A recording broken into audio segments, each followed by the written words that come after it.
We are going to show you how to do event tracking using Piwik PRO. Last time we talked about how to install the basic tracking scripts to have your data like page view, trends about users, etc. So I highly recommend watching that video first if you haven't yet. But this time we are going to show you a bit more advanced stuff, like for example tracking form submissions. So without further ado, let's get into this tutorial.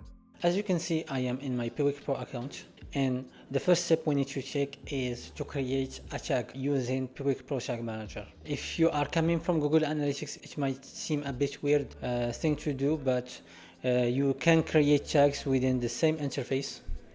You just need to head to Tag Manager. All you need to do is add a tag. We are going to select a custom event. So click on custom event, and we need to give our tag a name.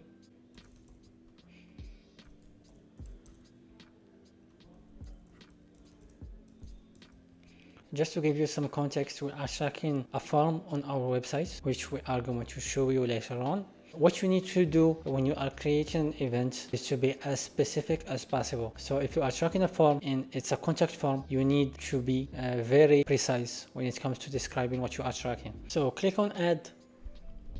So as you can see, we have a new tag here for form submission that we need to publish later on. We need a trigger, a condition where the tag needs to execute. Now we are going to show you our form. So what we want is when the user adds his name, his information, and clicks on submit, we need to track form submission. We need to add a trigger.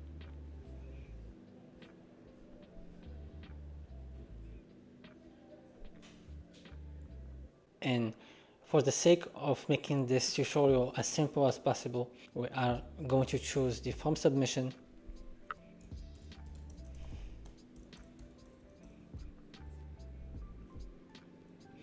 And trigger the tag on all form submissions. We only have one form for the demo website, but if you have multiple forms, you need to select the second option. And you can choose a trigger. For example, if you have a form on a specific page, you can choose the URL of the page where the form is located to make it as the trigger for your tag. Now we need to select all form submissions and we click on add. So now we have our tag and trigger. We are ready to debug and see if everything is working as expected.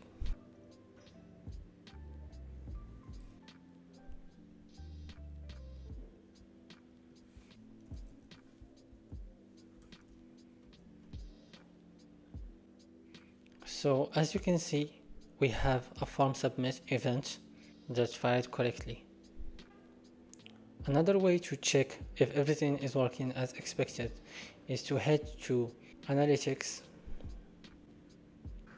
You need to head to the settings section and click on Tracker Debugger. Refresh the page,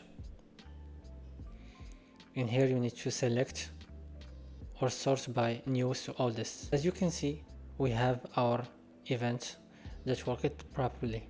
We can head to our tag manager and publish our container. As you can see, I am in my Google Tag Manager account and I will create an event using GTM. So the first step is to head to tags and add a new tag. What we need to know is that Piwik PRO does not have a tag template for tracking events, so we need to use a custom HTML template. And I have this code that I will paste. I will leave an example in the description that you can adapt to your own tracking purposes.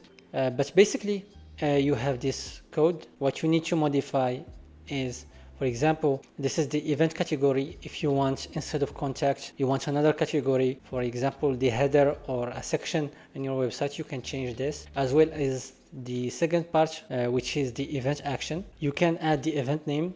For example, you can add a dynamic field for the click URL. If you have multiple buttons or multiple forms you need to track, For me, I just leave the first two fields, and for the trigger, I have a form submitted trigger that works when a user submits a form on my website. So I will click on form submit. Now all we need to do is to name our tag and save.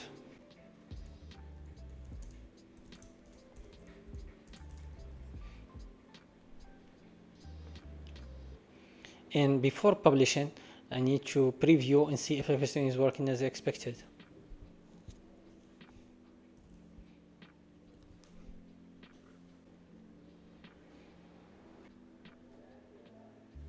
Let's test our tag.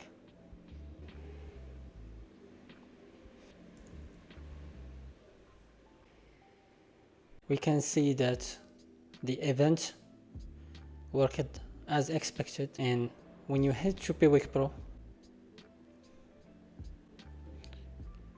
and go to the settings, refresh the page and select newest to oldest, you can see the event we created using Google Tag Manager. Head to your account and submit to save your changes. So that's how you use Google Tag Manager to create events. We reached the end of this video. By now you understand how can you configure events either using Piwik PRO or Google Tag Manager. Either way, I hope this was helpful to you, and don't forget to like and subscribe if you like this content. See you the next time.